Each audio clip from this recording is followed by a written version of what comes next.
in the forecast, which means you could be talking about even a lot more than that. Looking at the satellite picture right now, you see the structure of this thing has really ramped up. It's amazing what they can do when the environmental conditions are healthy. You see the high cloud really fanning out in almost all quadrants, a little restricted on the southwest side, but very well-defined developing eye wall. And in fact, we can look beyond the clouds and into the storm itself. This is microwave imagery. It's the next best thing to radar, and it's storm-centric, so we're moving along with the storm. And notice in the last couple of frames in particular, look at the little donut that develops right there. So that's the developing eye wall. It is on its way to becoming a hurricane. If it's not yet, it's getting really, really close at this time, and that's why we think it could get even stronger. There's a look at the latest intensity guidance. These are the hurricane models, and they're sort of clustered here.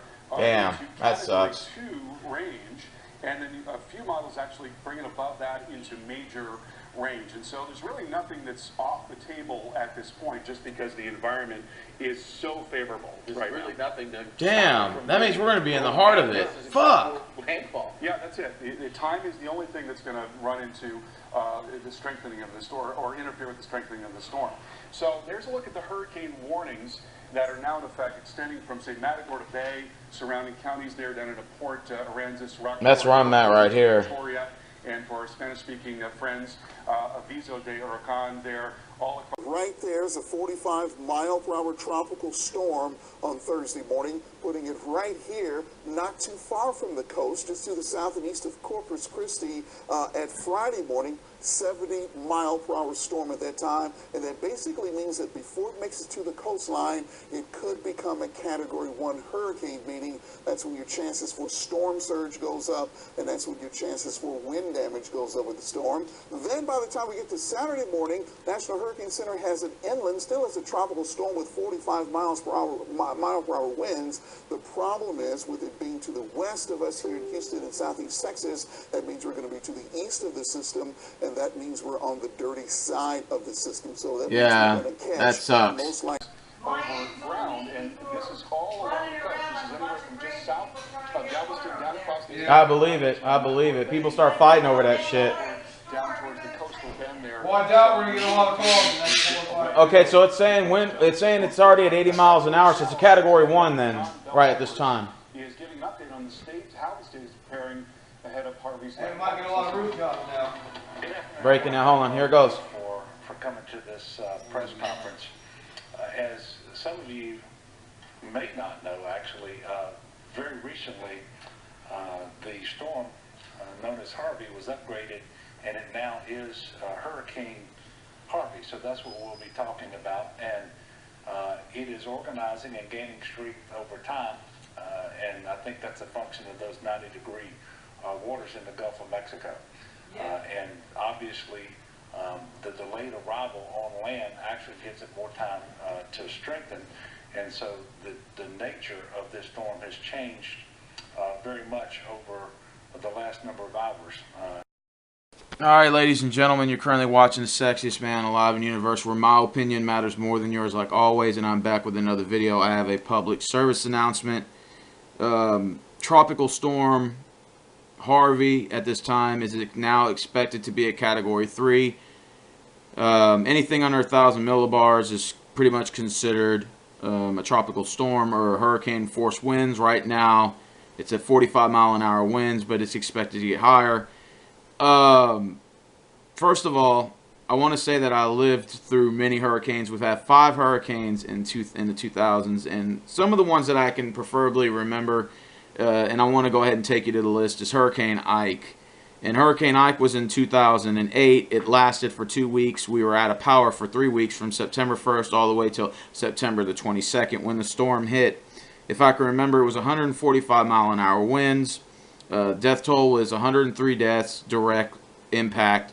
92 deaths, indirect, which means it was before or after the storm. 16 people are presumed missing. So anyways, to make a long story much longer, here's just a picture of Hurricane Ike, as you can see right here. This was some of the damages right here. You know, hurricanes should be taken seriously.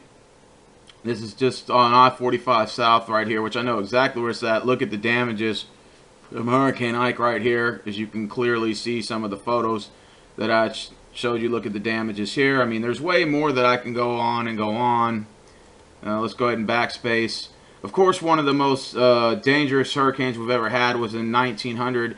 Back then, when they didn't name hurricanes. This one right here was a Category 4. It's called the Great Galveston Hurricane. Category 4 storm, winds up to 145 miles an hour, which made landfall September 8th, 1900 in Galveston, leaving about 6,000 to 12,000 dead, as you can see right here. And this was back then before they were able to track hurricanes. But the storm lasted from August 27th all the way to September 17th. So you could just imagine people affected by these storms, and these are no joke. You know, Hurricane Rita, another storm in 2005, estimate cost $12 billion of damages, total fatalities 120. Category 5 when it hit here, and I remember vaguely about this storm, but we were able to live through it. You know, you got Hurricane Carla in 1961, Hurricane Alicia in 1983. I was not born at this time. But, you know, it was 115 mile an hour winds, 1.7 billion in damages, 21 direct deaths. It affected Texas, Nebraska, Oklahoma, Louisiana. And these are just some pictures of Hurricane Allison right here. So if you guys want to check it out. This flagship hotel, which that doesn't exist anymore. Battle Axe Plug Company. My dad used to tell me about that. And these are just some of the effects right here. The storm, as you can see clearly. You know, storms are nothing to be taken a joke about. You know, this is something that's, you know, a real ordeal. You know, this is something that should be taken seriously. Tropical Storm Allison, I remember this in 2001 because I got a creek back here. We had to put, and I had to help my dad and stuff, put some sandbags on there and try to prevent the water from getting over the gate. It dropped, if I'm correct, it dropped 21 inches of rain. Total fatalities on just Tropical Storm Allison in 2001, 55 total fatalities, 59 mile an hour winds. It lasted June 4, 2001 to June 18th, 2001. So I don't know where you guys were. If you want to fill in the comment section where you were in 2001, or if you weren't born, just write in not born. But affected Florida, Massachusetts, Alabama, Texas, Georgia, and more. And again, these are just some pictures from Tropical Storm Allison right here. This was in 1983, and as you can see, look at the water rising in Houston right here. I mean, this is something here that's definitely. Look at Minute Maid. Wow, that was Minute Maid Park. That had to have been. Wow, that's crazy. 1983 right there, as you can see. So yeah, storms should be taken very seriously. And like I said, we had Hurricane Dolly was in 2008, if I'm correct. That hit southern part of Texas, if I'm correct. Total fatalities was 1 death, 21 indirect, 1.35 billion in damages. It's a Category 1 hurricane.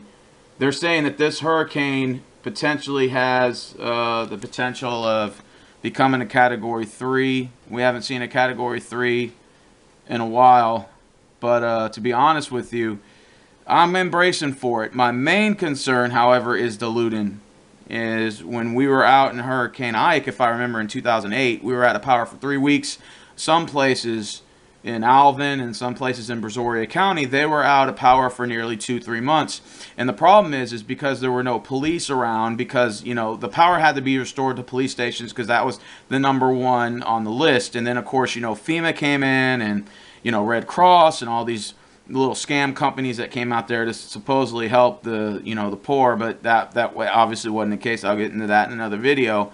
They got power first, which is understandable. But there were weeks before we were able to get any police presence in our neighborhoods. There were people looting. My neighbors got their car stolen. There were some houses that were ransacked over here. Me and my brother and my family had to fortify the house. You know, we're hunters, so, you know, we got our own property that we hunt on and all that. You know, we hunt pigs all year round. We hunt deer when it's deer season. In November and October, we hunt with a bow. So, you know, we are gun owners and licensed gun owners, might I add.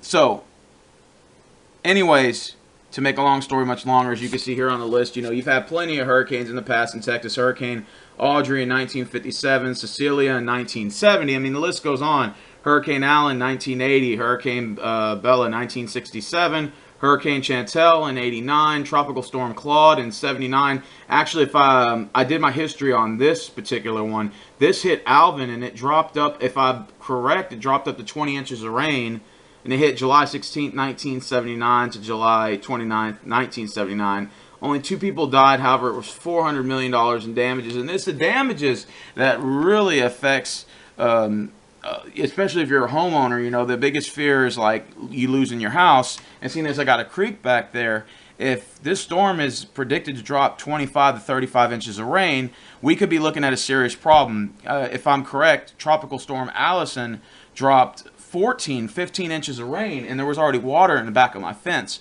So if you're looking at 35 inches of rain and a 20-foot storm surge, there possibly the water could get into the house. And especially if you live in a bayou or there's a creek or there's a lake by your house, you are in some deep shit right now. So the main concern is to just stay calm. First of all, we just now got the notice. Oh yeah, by the way, it's probably gonna be a Category 3. It's sped up that fast. So good luck trying to get rid of 6 million people in the 4 million in the Houston metropolitan area and over 6 million people in the 11 surrounding counties. Good job for informing us. You know, ahead of time. We don't even have time to board up. You know, we don't even have time to go, you know, get the necessary food and stuff because all the fucking water's gone. So we have to stick with what we got. So we have to conserve with what little we have. But that's fine. We'll make it. If I was able to survive 3 weeks without no power, no police presence, and fucking looting going on, I think I could be able to probably last through this storm. Now, they are predicting that this storm is going to give us no power for a week. Fuck. I'm already prepared for it. And I know I probably won't be able to make videos for a couple, a week or so. And I know some of you are probably going to be celebrating my absence, but just think of it like this. Your teacher leaves the classroom and the teacher tells your students, please make sure that you guys behave before, please treat your substitute teacher with respect. And then we all know that's not going to happen. So you guys are going to be bad while I'm gone, but that's okay. The sexiest man alive in the universe will be back in a week or two. I'll be back in a week or two, okay? If I have some power tonight, because we're actually not going to probably feel the effects till tomorrow, I think Friday night, Saturday morning, possibly 2 a.m. in the morning. So like Friday night, 2 a.m. be like Saturday morning, like in the middle of the night. So if I can update you guys till then, let's hope, cross our fingers that they are wrong. But, you always got to take this kind of shit seriously. And I fucking hate hurricanes with a passion. I fucking hate this shit, dude. Also, Tropical Storm Francis in 1998 was not a beautiful sight at all. I did not like Tropical Storm Francis. Even though it affected mainly like Louisiana and the Midwestern United States, it was still 65-mile-an-hour winds, and I remember vaguely about it. I do remember it's a 6th tropical cyclone and the 6th named storm with the most severe damages. So that's actually not good. So even if it's a tropical storm, you still should take it seriously. But I am predicting that it's going to probably get worse, and I hope that's not the case. So I'm going to update you guys a little bit later on this. And if I'm absent for a week, don't worry, your teacher will be back. And please give your substitute teacher, a round of applause. So I don't need anybody feeling sorry for me. So please don't say, oh man, I feel so bad for you. I hope you survive. It is what it is, dude. People have died from previous hurricanes. Died. Hundreds. In the year September 8th, 1900, total deaths 6,000 to 12,000. Those people had no idea of how to prepare for it. At least the technology is better now to where it can better prepare us, even though these motherfuckers gave us such a short notice. Good luck trying to get 6 million people out of here in the surrounding 11 counties. Brazoria County, Fort Bend County, Wharton County, Harris County, Chambers County, Liberty County, Matagorda Bay. Matagorda Bay is going to be very affected by this. It's over there by Galveston County. Is definitely going to be affected by the storm. So if you're living by the coast, you better get the fuck out. Take my advice. Get the fuck out while you can. Okay? I can continue naming more and more counties. Colorado County. Did I say Liberty, Chambers? I can keep going on and on and on. It's just not clicking in my mind at the moment. But anyways, it's the sexiest man alive in the universe, and I'm currently signing out. Until next time, stay tuned. And I'll update you guys. Don't worry. But if I'm out for a week or two, don't celebrate for too long. I will be back.